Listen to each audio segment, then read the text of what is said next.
Boycotts don't build infrastructure. And I know that sounds provocative, but I want you to hear the bigger point before you react to the sentence. I am not saying people should not have convictions. Absolutely, please have them. I'm not saying people should not remove their money from places, platforms, companies, or systems that violate their values.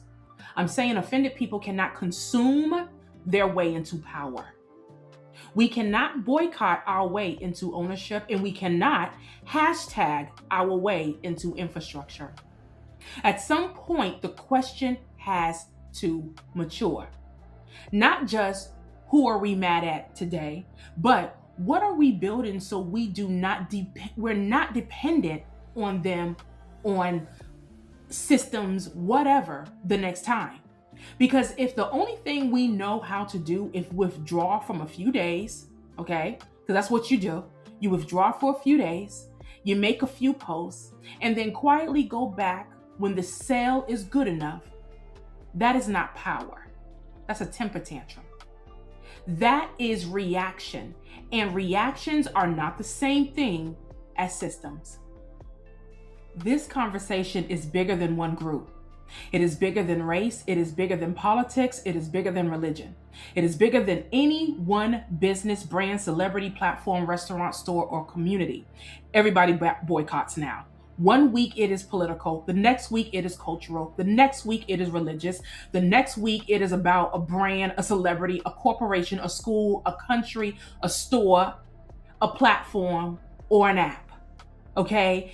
It's almost like it's systematic. And it's a vicious, vicious cycle. And I don't have the mental nor physical capacity to keep up with it. Now, if you can do that, good for you, I reckon.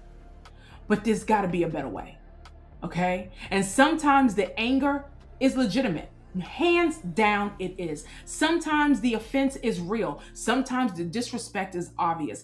Sometimes people absolutely should remove their money. I've done it. But this is a core belief in me. There are things I refuse to purchase, haven't purchased in over 20 years, in over 10 years, 5 years. Okay? It's not temporal. And this is what I'm coming at. Sometimes people absolutely should just remove their money. But the problem is this. A lot of people are very good at outrage, and you got to clock it. Check the Google Analytics. Check the Google Trends. Right now, this is the top topic to talk about, to get your views, to get your clicks, to get your outrage, and to cipher your energy. Okay? So a lot of people are just very good at outrage and very weak at replacement. They know what they do not like. They know who they are mad at. They know what they want to stop buying for the moment, but then they have, they have not built the habit, the household rule, the alternative provider, the buying group, the supply chain, the business model, or the infrastructure that makes the change permanent, a conviction. So the cycle keeps repeating.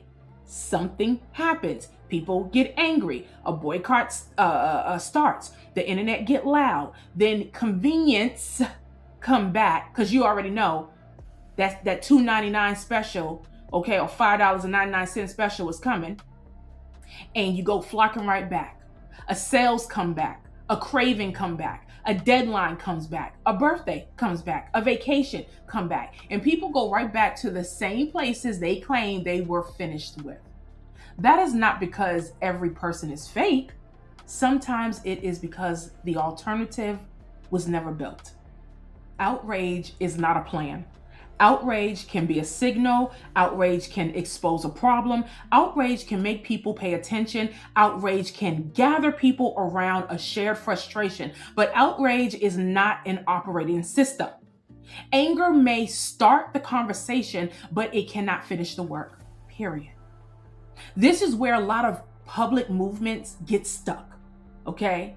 They think the emotional peak, right? The emotional peak is the strategy. They think if enough people are mad at the same time, something structural has happened. But nothing structural has happened until behavior changes. Nothing structural has happened until money moves differently. Nothing structural has happened until households change their rules. Nothing structural happens or happened until entrepreneurs, operators, merchants, stewards, and families build a replacement. And that is the uncomfortable part, because it is easier to be mad than it is to build. It is easier to post than it is to plan. It is easier to cancel than it is to create. It is easier to call something out than it is to sit down and ask, what would it take for us not to need this anymore? That is the question most people avoid, because that question requires discipline, true internal stewardship. It requires patience. It requires less consumption. It requires ownership. It requires cooperation. It requires people to stop waiting for a villain to change and start asking what they are responsible for building. And you think this play hasn't been written down and they haven't figured it out? Governments, corporations, businesses, demographics.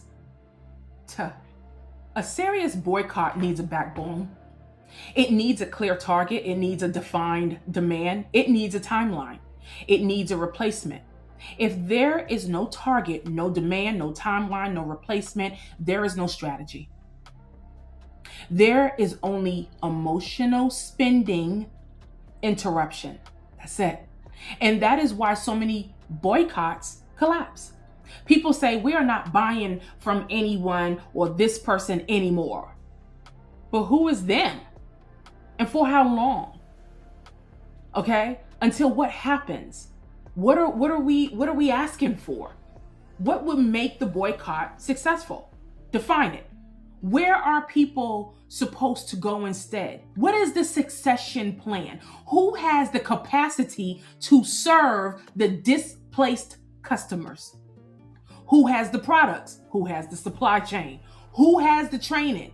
Who has the customer service? Who has the pricing? Who has the quality control? Who has the supply chain? Who has the hours? Who has the patience? Who has the location and the customer service, the infrastructure?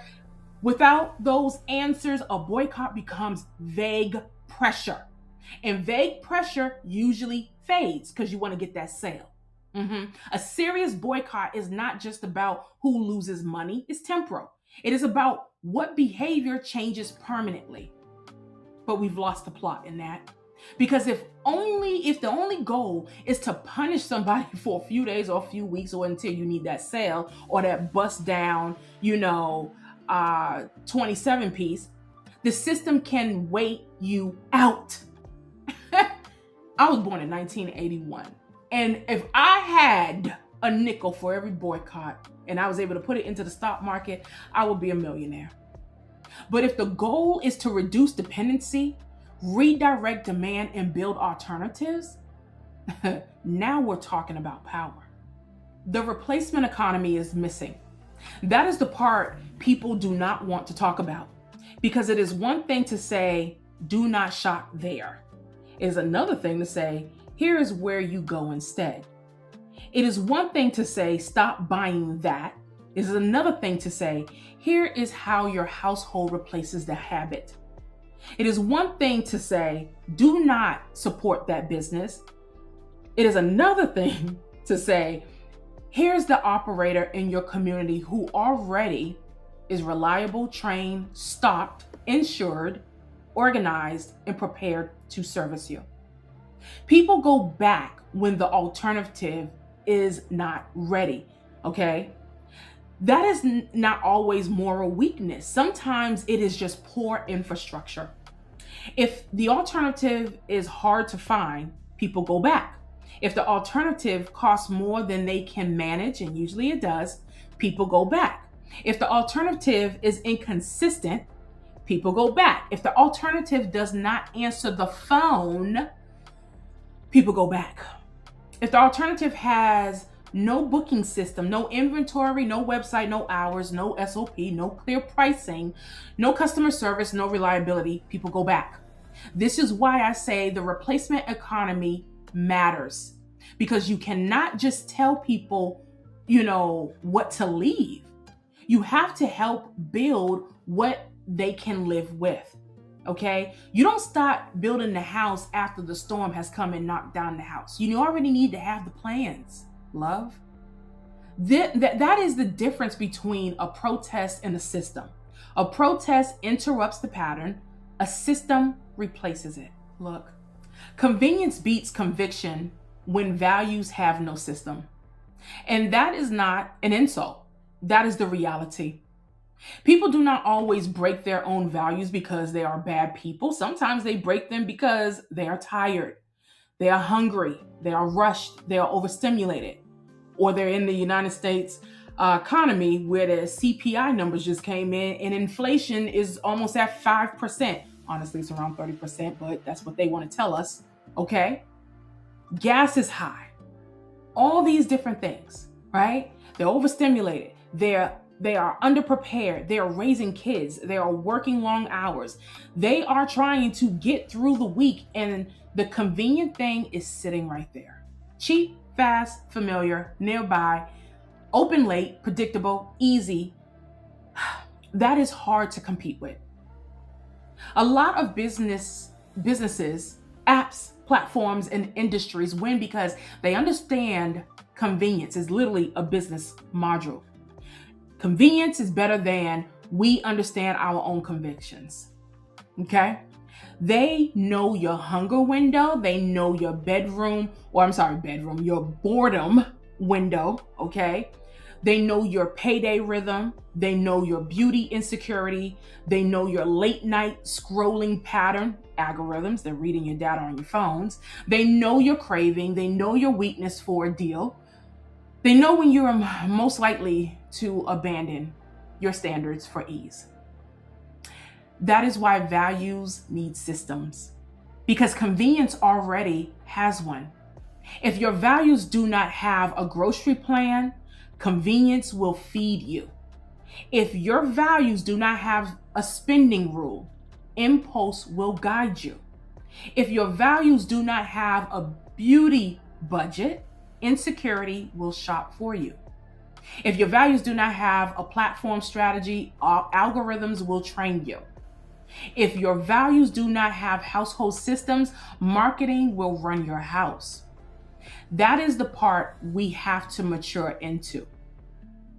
We cannot just say what we believe. We have to build a life that makes the belief easier to practice. Now, the real issue is dependency. The problem is not always the store. Sometimes it is the habit.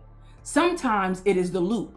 Trigger, crave, order, reward, repeat. That is the cycle. Sometimes or something triggers you sometimes.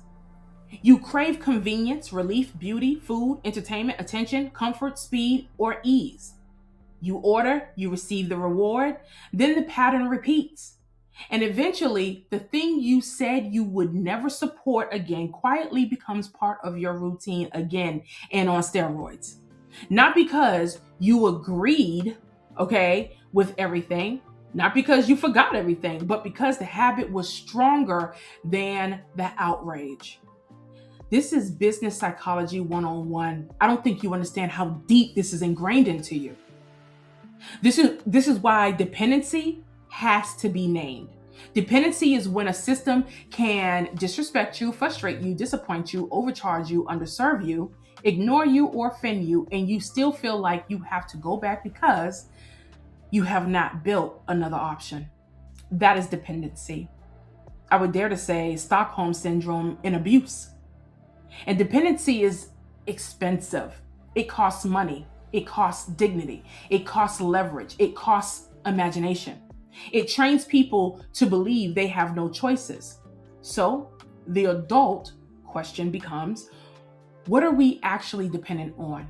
Is it the store or is it the convenience? Is it the product or the feeling? Is it the service or the habit?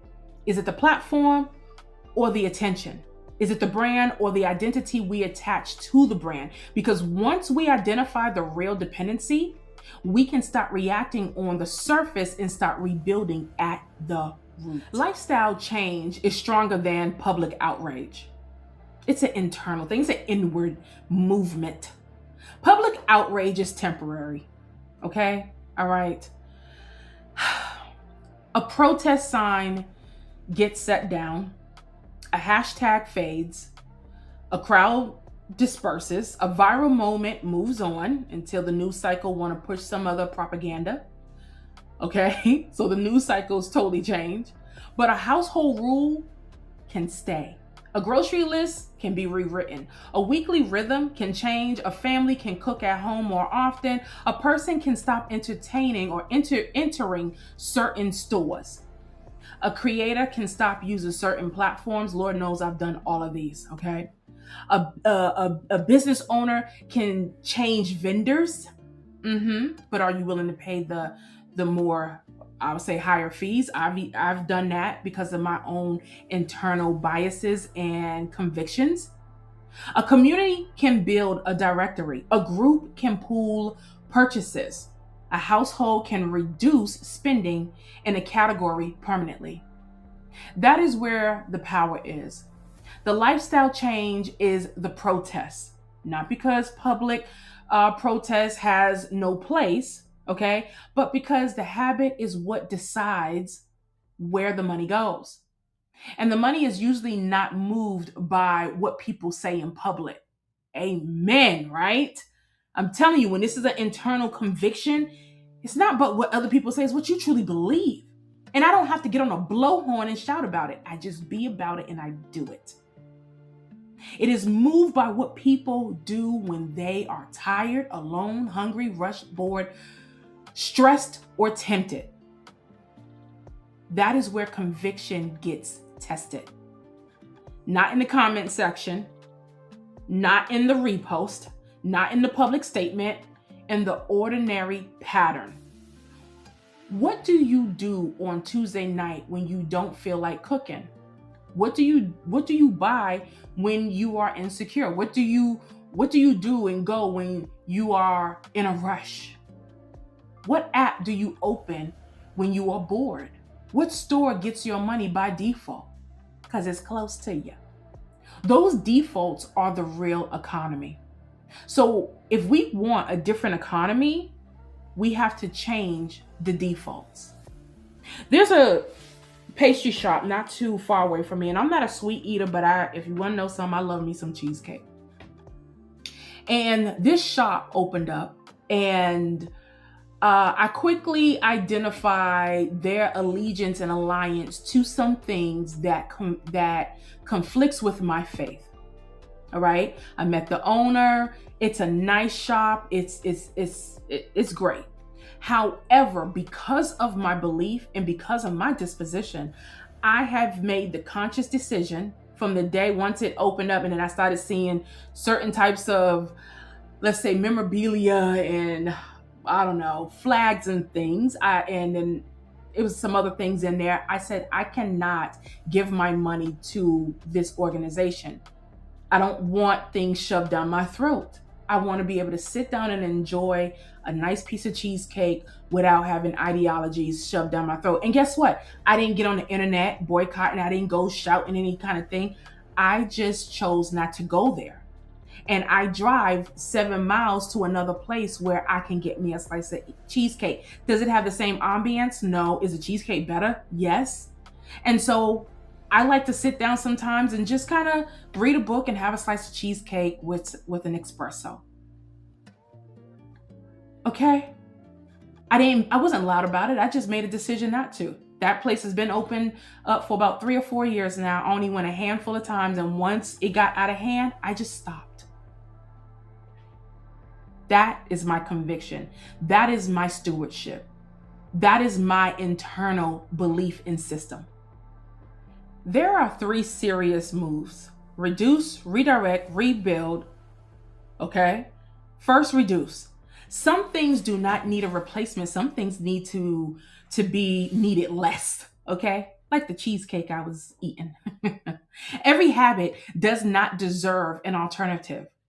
Some spending needs to be cut, some conveniences need to be interrupted.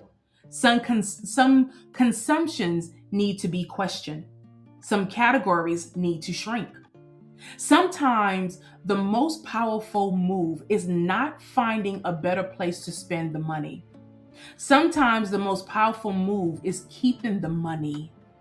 Second, redirect. If you are going to spend, give the dollar a new assignment. For you all in my ecosystem, you know I'm real big on this, right? Move it toward better operators, move it toward local businesses, move it toward people who respect you, move it toward businesses that are reliable, ethical, clean, organized, and aligned with your values. Not by race, not even, I wouldn't even dare say even by religion, by you. If you need a service, go get the service. Because if you was dying, you wouldn't ask any questions about the doctor's race, religion, or anything else. You'll just be like, save me, doctor. Move it toward your own household, move it toward savings, move it toward tools, move it toward education, ownership, whatever strengthens you. Third, rebuild. This is the highest level. Rebuild means stop waiting for better options and help create them. Build the directory, build the buying group, build the training pipeline, build the vendor list, build the household system, build the business model, the community infrastructure, and operating system. Do not just remove your dollar, give it new assignment. Reduce what weakens you, redirect what still needs to be purchased, rebuild what does not exist yet. That is how outrage becomes stewardship. Let me tell you something. Consumers complain, operators build. That may sound hard, but it is true. Consumers are trained to react. Operators are trained to solve. Consumers ask, why is this happening? Operators ask, what structure is missing? Consumers say, somebody needs to do something. Operators ask, what can be built, documented, repeated, taught, sold, shared, or improved? This is why ownership requires systems, not slogans. Okay? A slogan can gather attention, all right?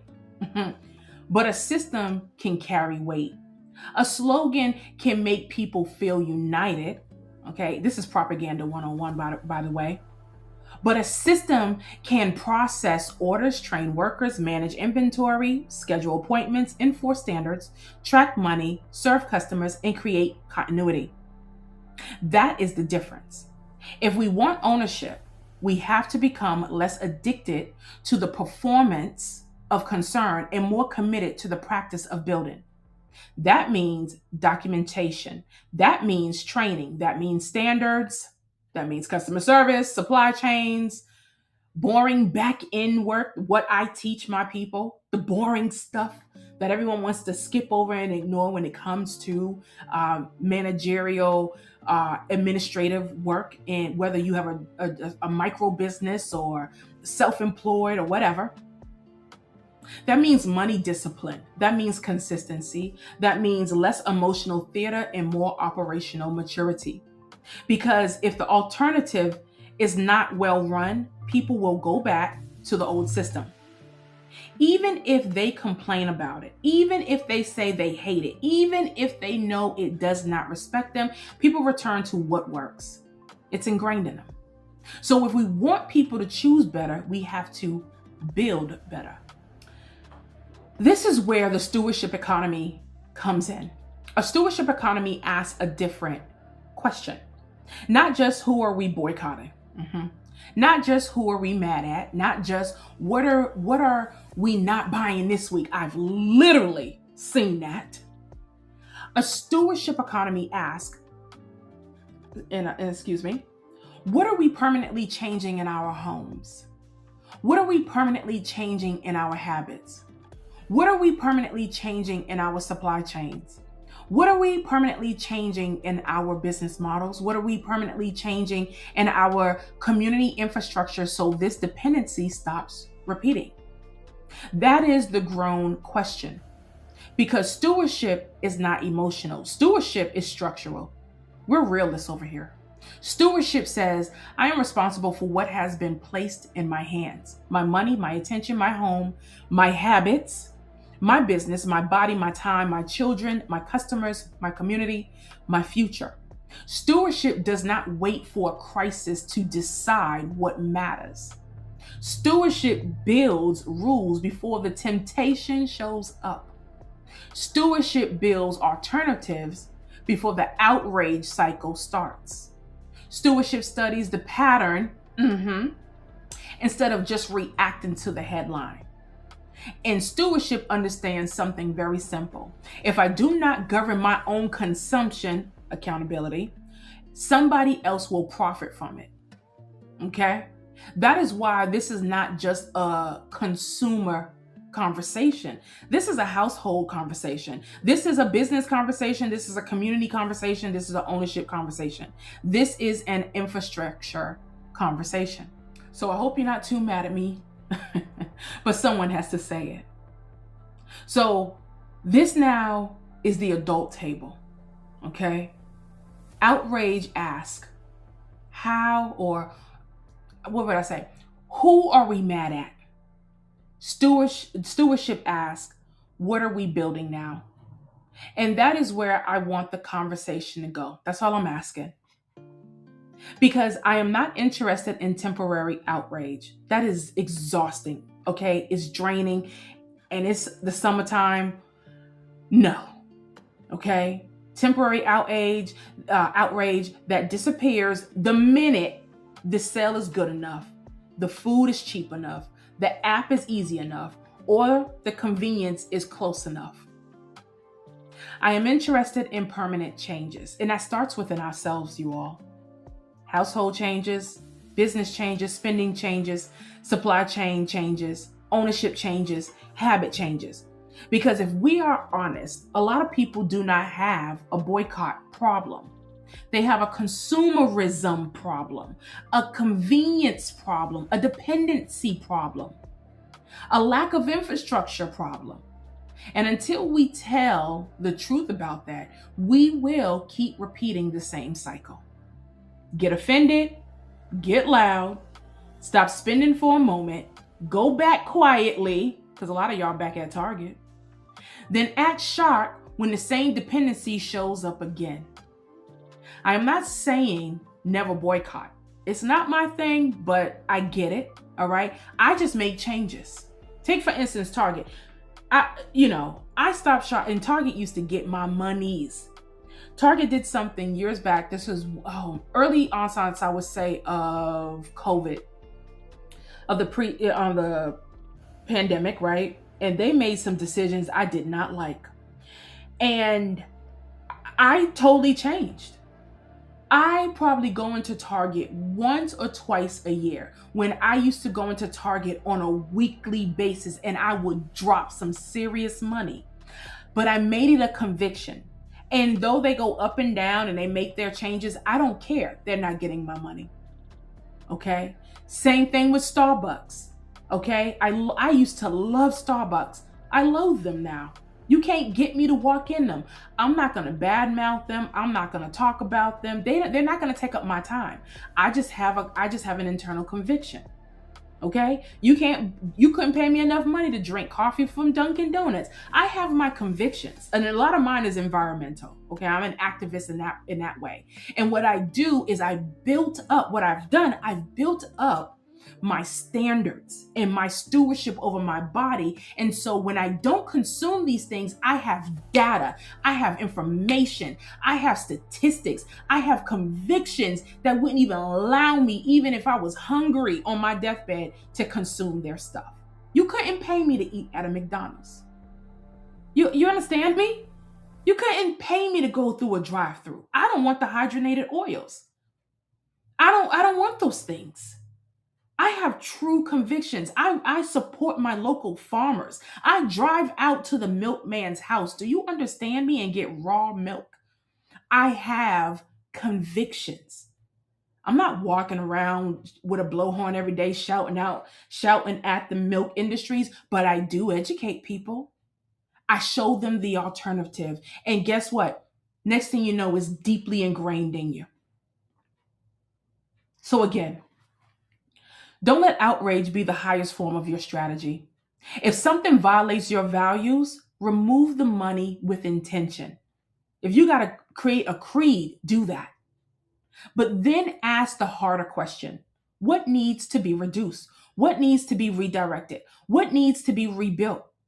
Because offended people cannot consume their way into power. You're just going to be mad and yelling, okay? And that gets tiresome. They cannot boycott their way into ownership. When has that happened? BLM tried it, and you see what happened with that. They just ran off with your money.